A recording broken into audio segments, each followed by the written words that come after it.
18ஆம் படி தாண்டி பகவானை உரை வேண்டி கற்பூர ஜோதிடனை கண்டோம் ஐயா. நாங்கள் கற்பூர ஜோதிடனை கண்டோம் ஐயா.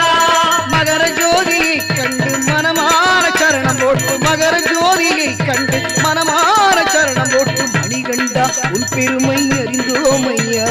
மணிகண்டா உன் பெருமை அறிந்தோம் ஐயா.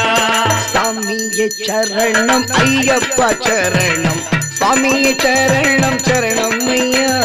சுவாமியே சரணம் ஐயப்பா சரணம்